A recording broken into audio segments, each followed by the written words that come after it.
If you love to travel, you are going to need a travel agent. And if you want the best travel agent, you are going to need Boolies Travel.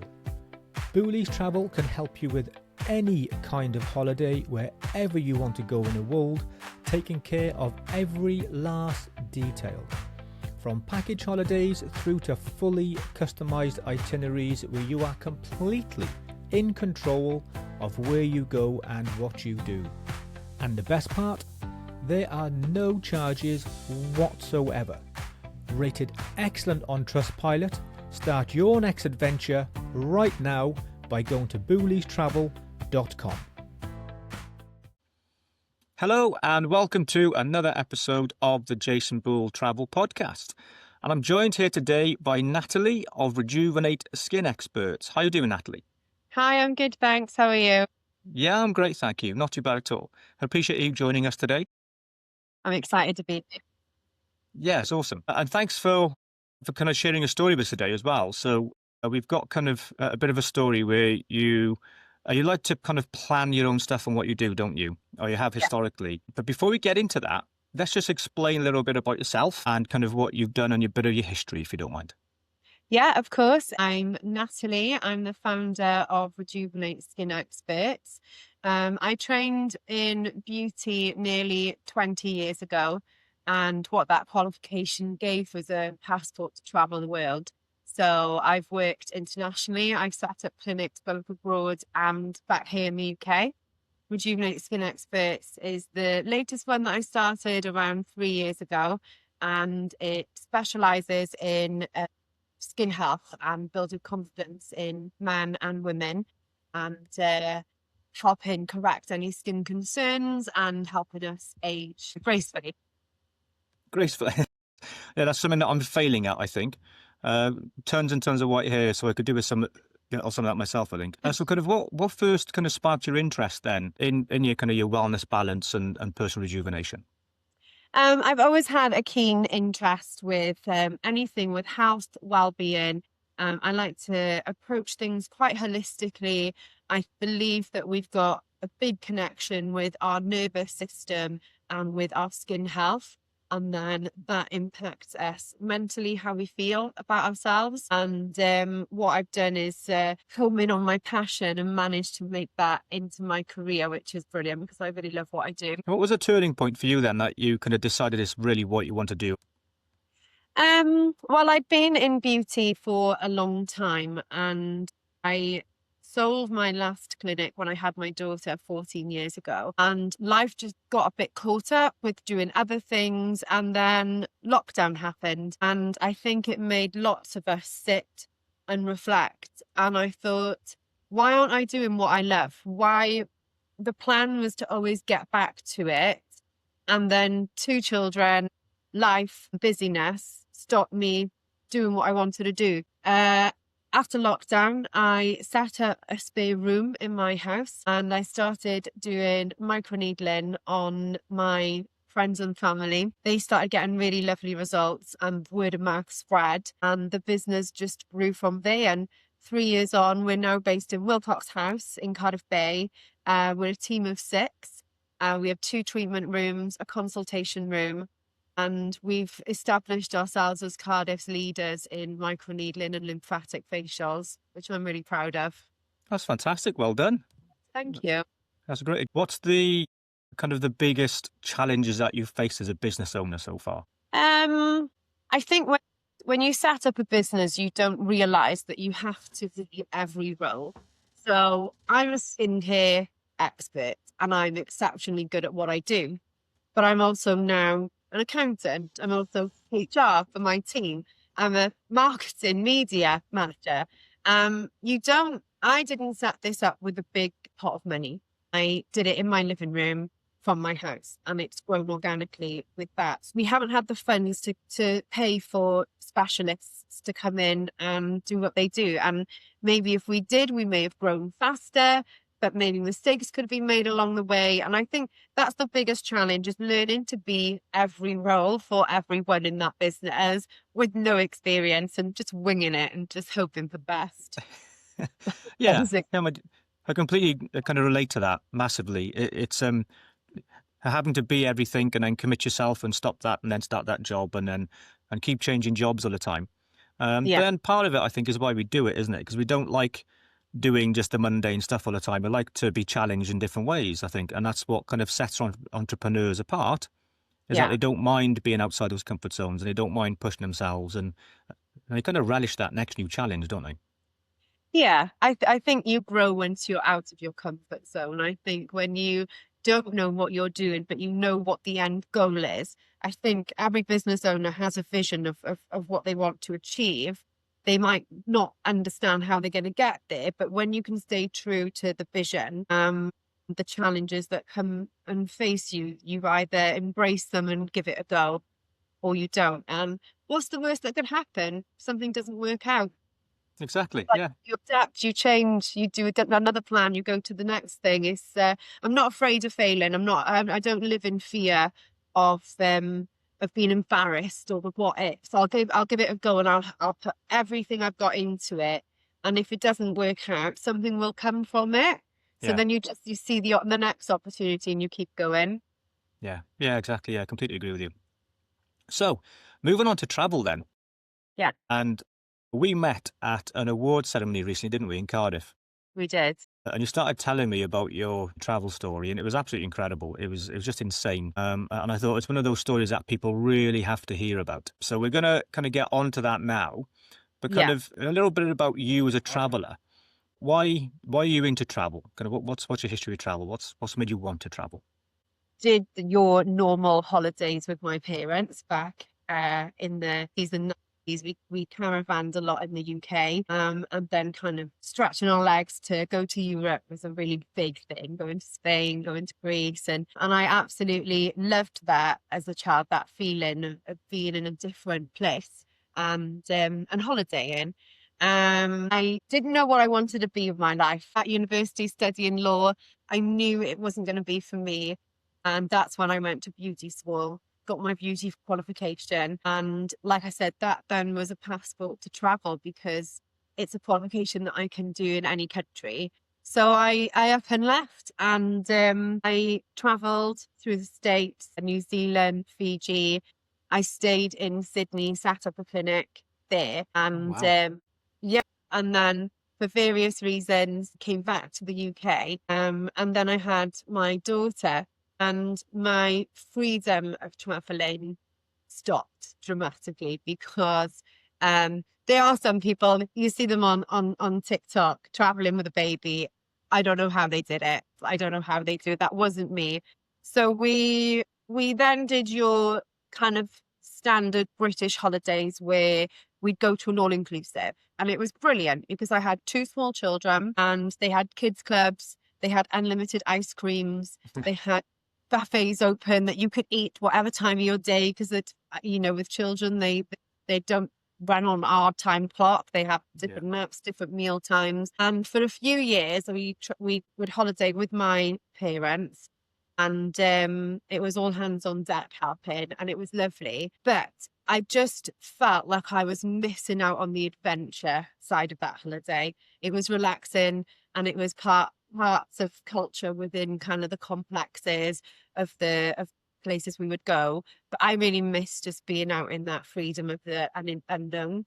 And my children, I'm a single mum with them. Marley and Jaden was just about to turn 10. Marley was 12, and I thought they're old enough. I got this down now. I know I can parent without the support of my parents there or a kids club to kind of just have that break. They're reaching that age within great company. Yeah. And a friend of mine was traveling and she messaged and said, "Hey, in 2 weeks I'm going to be in Sri Lanka. Do you want to come?" And I thought, yeah, but I got the kids and shouldn't bring them. And I was like, oh my God, yeah, okay. And not a lot of thought went into it. It was 2 weeks. I had to check we were vaccinated. I was thinking, what do we need? What's the panic? Because I'd already bought the tickets before I'd given it much thought. And yeah, I was like, kids, we're going to Sri Lanka in 2 weeks. Hadn't really thought about it. Sri Lanka was never on my list of, oh, I'd love to go there. Everyone's got their wish list. Hadn't really considered it, to be honest, but saw an opportunity.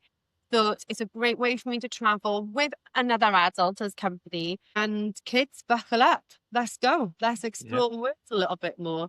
So we left 2 weeks later. So you're pretty spontaneous then in how you Very. do things. Yeah. Yeah. Awesome. And do you normally plan a lot before you do your holidays, or has it just been so long you just completely forgotten how to do it? Well, I'm quite lucky. My sister's the organizer of the family. So we holiday every year with my parents and my sister.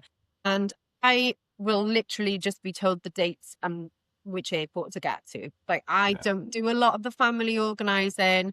And then I'll often holiday once a year with a friend. And again, she's a natural organizer. So I've been really lucky that I haven't had to do a lot of organizing. And I think that was one of the things that I could reflect on from my experience is that I wish that I had organized myself a little bit more beforehand with a few things. I think that my experience would have been easier and more enjoyable if I had thought about things like transport and accommodation. I just got a little bit caught up in the excitement of going on holiday in 2 weeks, and I thought I'll figure it out, but I had never done that with 2 children before. I'd done it plenty of times when I was traveling the world on my own, but it's a very different experience when you are taking children with you. 100%. And that's probably, I think, where we see most of our customers come from is the people who love to travel. They're used to going out and doing it for themselves. But you then, you're a business owner as well. You've got a kind of whole business to manage and sort out. You've got 2 kids to sort out. That's why you didn't have time to plan it, because you're a Yeah. busy woman. You've got lots going on. Yeah. And that's normal. That's natural. You kind of, your life changes and you shift through it. And ultimately, like it did when I was younger, when my kids were younger, we just didn't travel because we didn't have the time to organize it and sort it out. Yeah. And that's one of the things that I wanted to kind of approach when I was doing this business, was to help people get away, because I was always really busy with work and never got away. So once you kind of started on Sri Lanka, you didn't do a great deal of planning, got your tickets booked. Kind of talk us through the trip then on how it started and how it developed. Yeah. Getting there was fine. There was that standard kind of 40-minute change in the airport where we were sprinting to not miss our flight with 2 kids and Yeah. what felt like 10,000 iPads in my backpack and just trying to not miss our exchange flight. But it was fun. It was exciting. I am quite a easy parent. I trust my children and their judgment on things.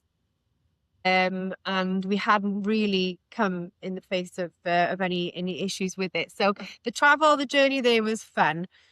What I hadn't realised is that we were flying into Colombo and going down south. We were going to travel along the villages along the south coast. And due to my lack of preparation and guidance from someone like yourself, I didn't realise that it was about a 4 or 5 hour drive through a jungle. I got to the airport. My friend had already arrived in Sri Lanka a few days before us, and she'd already made the trip down south. And she texted me and she said, get a local SIM as soon as you land for your phone. You just can't get reception. And I almost couldn't be bothered because we were tired. There was a queue, but then I thought, no, hang on, let me just get that because I'm going to need to have my phone. And that became quite a saving grace for us. We were at the airport and I realised, how am I going to get down south? And I hadn't booked transport. And I think when I've booked all-inclusive holidays before, I've always gone to an agent like yourself to book the pre-packed holidays. We've done cruises, we've done this, we've done that. And it's just been thought of by you, the professional. When I was on my own, I thought, oh my God, I haven't actually thought, how am I going to get down there? So we tried, they've got like Grab and Uber there. Airport had a taxi rank themselves. And I assumed that they were an official transport company. I'm not too sure now on reflection whether it was just kind of people trying their luck really outside the airport. But we went with it and we got in our taxi and we started the long journey, and it's basically just one road down and the same road back. And we were really exhausted. This was quite late in the night and we started to nod in and out of seat. The kids were nodding off, they were on the back, I was in the front. Unfortunately, our driver started nodding off to sleep as well. And he fell asleep at the wheel. and we collided with a little small lorry, and that impact woke us up. The front passenger side of the car had completely crashed in, just missing me, and we'd spun off the side of the road, and it was pitch black, and all of a sudden your instinct is to, I was just trying to check that the kids were okay in the back, but not fully aware of what was going on. It was just a rude awakening, and realised, pieced it together, we'd crashed into another vehicle, and then we'd spun off into the side of the road. Oh, that must have been terrifying. Yeah, there was stages to what happened. So I realised we'd crashed and instantly checked everyone was okay. And our driver was fine and I was fine. I was jammed in from where the car had kind of come in, but I wasn't hit, and the kids were fine, just a bit shocked. And then my son Jaden, who was 9, started to panic and wanted to just get out. And then I actually looked at where we were and I thought, oh my God, it's pitch black. It was so dark. There was no road lights and there was no other traffic, just us two on the road. So then I was like, don't get out, I don't know where we are. Our driver got out to go and check on the other driver, and then we could smell smoke and see smoke coming out of our car. So then I was like, okay, we do need to get out. So I climbed into the back. We got out. I got all our luggage out. We stood on the side of the road. It had the railings on the side. And then for a second, I thought, okay, we're on our own. There's 2 men now arguing in a language I can't understand. And I could understand the body language. They were arguing, disputing over what had happened. I had 2 children quite frightened on the side of the road. It was very dark. There wasn't much traffic, which I would have preferred it if it was a really busy road, because I felt very vulnerable. I thought, I'm very on my own here. And then it dawned on me that we were in the jungle and that there's wild elephants, there's snakes, there's animals which we are not prepared to deal with on our own. And I thought, oh gosh, what do we do? I wanted to stand back off the road, but it was just pitch blackness, jungle behind us with noises and sounds. And I thought, we're not safe. And for the first time in my life as a parent, I thought, what have I done? And I felt frightened, really frightened. Must be horrible. Yeah. Absolutely horrible. Yeah. Okay, so got that point. You've had your crash. You're all safe and you're all well, which is good. You're very lucky. Pitch black. What happened from that point onward then? How did the process kind of evolve for you? Well, got my phone out. Thank the Lord that I had the SIM in there. Got straight onto Uber and Grab, the apps, and realised that we were about 2.5 hours deep from either side of civilization. Instantly started to try and fix it to get someone to come. Nobody would pick up the call. I think it was around 2 a.m. in the morning, and we were just too far out. The taxi driver kept assuring me, he kept saying, an uncle's coming, an uncle's coming. And this is where I started to think, I'm not sure that this is a legit company. And I started to really think, okay, but at that point I was thinking, just anyone in a car, we'd be fine. The police then arrived, I would say about an hour after of us just stood in the dark, wondering what's going on. But to my surprise, they didn't want to talk to us. They didn't check we were okay. I assumed that they would get us in the car and take us to safety, but they just kept saying, no, you're with the taxi man. He's sorting someone. He's getting someone to come. We started to lose faith that anyone was coming. I felt like I was being fobbed off. And again, I'm trying to keep up in a conversation that I don't understand the language of. And I'm trying to make sure that someone was coming. I'm trying frantically to phone and communicate with as many companies as I can myself to get someone out. And I reached a point where I phoned my friend back in the UK and I said, something's happened. And I explained, and she was like, you're about an hour and a half, 2 hours from daylight. She was like, just stay alive for that long. And she said, you'll be able to figure something out when it's light. And I was like, okay. And then she was trying to contact different companies as well to see if she could get someone to come pick us up. She tried contacting, like she was Googling airport transportation companies, and we just couldn't. And then I think we did this for about 2.5 hours. And then the uncle came and I thought, we're fine. We're fine. And I saw our taxi man give him money and he said he's going to drive you now to your hotel, which is about another 2-hour drive away. I was like, great, fine. We got all our luggage in, got the kids in the back. And finally, I felt like I breathed for the first time in hours. And we started driving and instantly I knew there was something wrong. My gut had flared up and I thought, this man's not okay. And I believe that he was quite heavily intoxicated. That is the end of part 1 with Natalie. Make sure you like, follow and subscribe to come back and join us next Friday morning for part 2.